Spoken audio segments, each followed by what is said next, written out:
Welcome back to Hall of Fame College Football Podcast. I'm your host, Jason Watkins, back with a friend of me, Mr. Bryce Pinson. And if you love college football, you are definitely in the right place.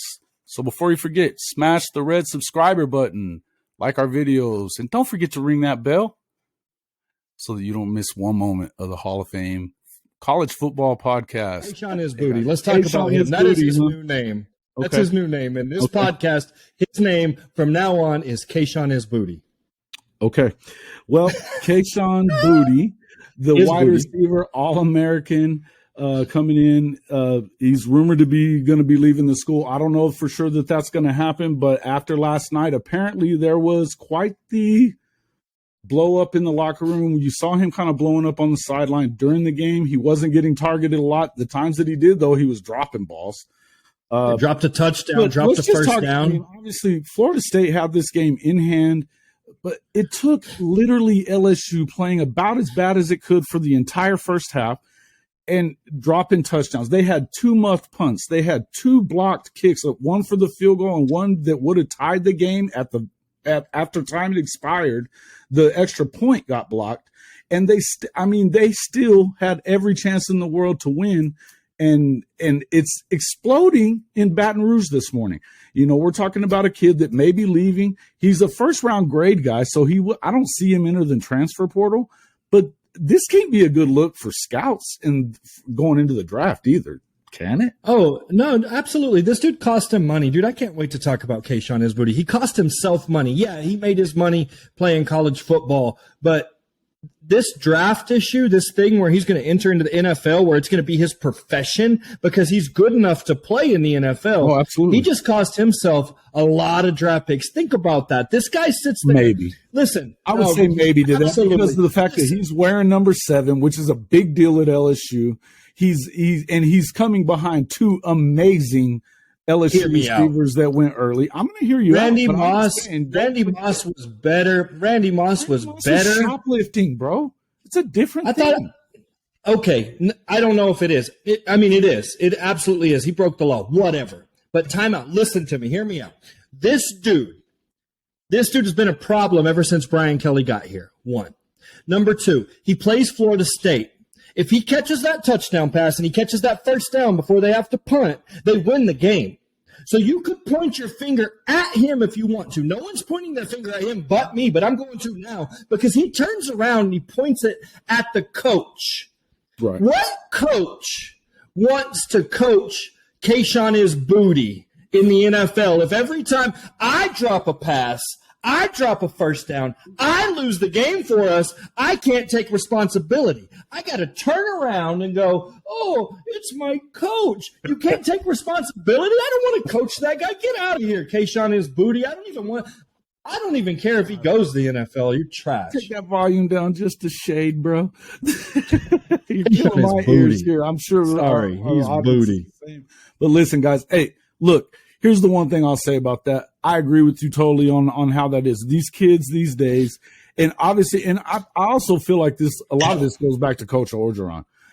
There wasn't a lot of discipline going on around LSU. In fact, he wasn't being very disciplined if you read the stories that you're hearing about what was going on the last couple of years since they won that national title.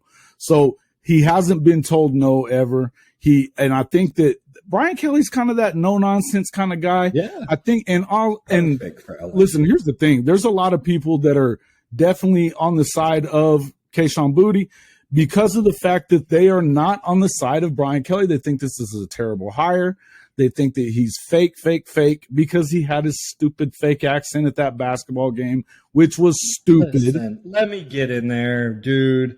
Let me finish. Okay. And you can come in.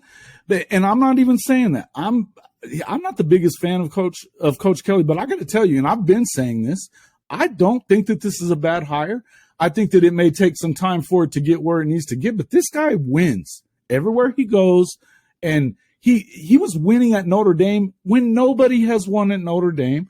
So don't tell me he doesn't work as a coach in college football, because he does. He's been to 2 playoffs. He's played for the national championship. He got smoked, but he was doing that for Notre Dame. Yeah. You know, imagine if you had LSU players in the national championship. Exactly. My prediction: this guy will win a national championship within the next 5 years. He might win 2 if they give him a shot. If they don't fire him, hey, I don't care that he went and he used a Louisiana accent in Louisiana. Like, that's stupid. Yeah, I get it. But stupid. Here's the thing: whenever you're a college football coach, when you're working with kids, period, you're trying to fit in. And maybe he went in trying to fit in with the fans too, and he probably shouldn't have done that. But I don't care. I don't care to drink a beer with this guy. I don't care to hang out with this guy. I don't care if he's nice to the kids.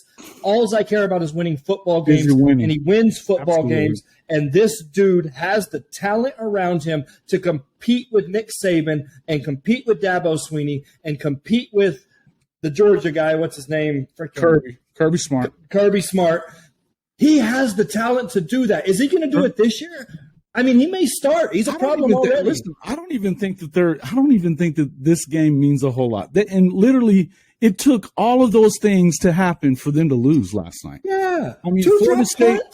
Everybody's talking great about Florida State today, but listen, it took 2 drop punts and 2 blocked kicks. Their special teams coordinator should have gone out of here tomorrow. Yeah, exactly. If Boutte said, or Boutte says, Keyshawn is Boutte, if he turns and says, well, the special team coach should have had him coached up better, no one cares. But you're going to point the finger. You dropped a touchdown pass. You dropped 2 passes. Get out of here. Listen, and they played about as bad. I told you you weren't even watching the game up to the half, and I was telling you how bad your guy was, that you kept talking about this quarterback. And he was. And you look at the box score. Yeah. Well, and he didn't look great. He missed some throws, but literally and Kelly said it after the half. They asked him, he goes, well, I don't think we could play worse than we just did.